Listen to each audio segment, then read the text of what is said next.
Hey guys, welcome back to Blessed Dark, and this is a brand new show called BA News where I get you architecture news from all around the world. I will explain the format of the show as we go ahead. So, let's start the show.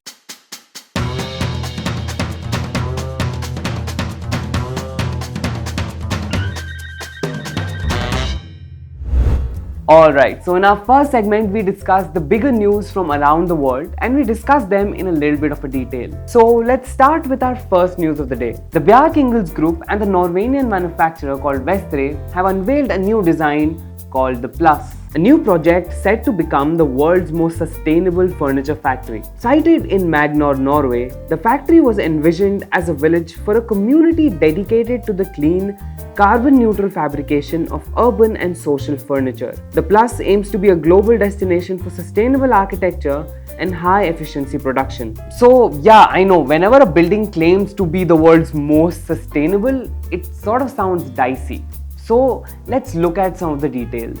This 6,500 meter square facility will double as a public 300-acre park for hiking and camping. The building is designed to be a Paris Agreement proof building.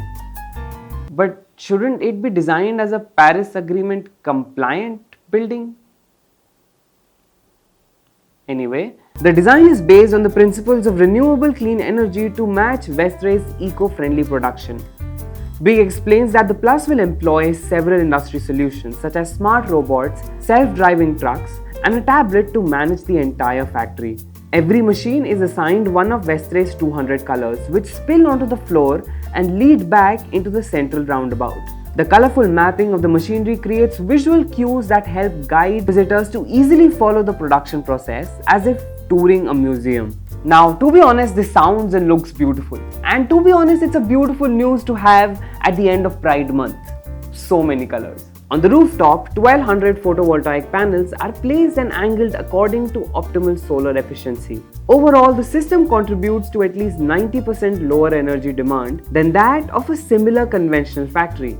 Just like my goals of getting 8-pack abs one day, they have aimed really high. But will it happen or not? Only time will tell. Obviously, the building process will take a minimum of 5 to 7 years or could be even more.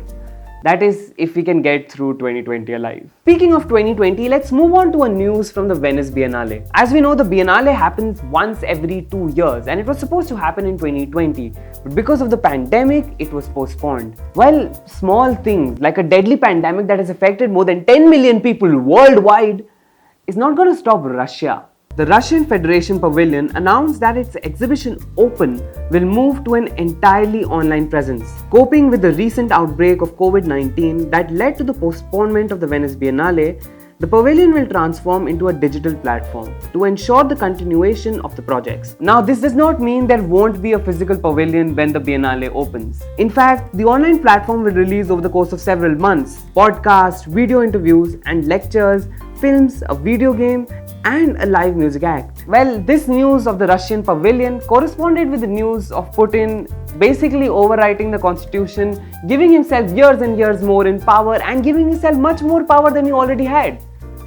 Guess he's a very great admirer of the arts. Well, we do know he admired the art of killing. Anyways, Putin, if you're watching, hey bestie, sup? Don't kill me. And with that, we've come to the end of the first segment. Now let's move on to our second segment. Here I will tell you some more architecture news from around the world but without going much in detail. So let's begin. White Arkitekter, an architectural office firm centered around landscape architecture, has won a competition to design a new beach park and sea baths in Norway. The waterfront proposal entitled True Blue generates a new meeting place where residents will be challenged to experience the water's quality throughout the year. In other news, a design competition website called Go Design hosted the Coronavirus Design Challenge. The competition's challenge was to design a way to help people stay healthy, both in body and mind. The firm Muse Lab has officially won that competition. Our last news of the day comes from LA. Koichi Takada Architects revealed the latest design for LA's skyline. Inspired by California's natural beauty and iconic redwoods, the makers are hoping to create the healthiest place to live in LA. And that was our second segment, you guys. The links to all the stories that I've given both in the first and the second segment can be found down below. So if you want more information about anything I said, you can go to the description below. But before I end this show, let's come to the last part.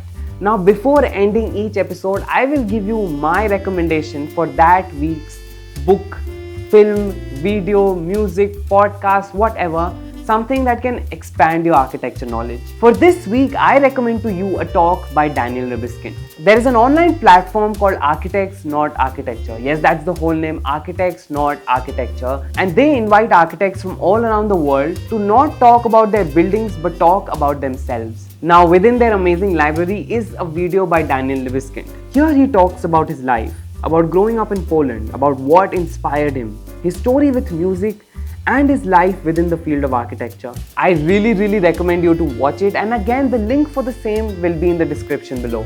And that was it for this week, you guys. Let me know in the comments below if you like this video, if you want more videos like this, because I'm planning to do one each week.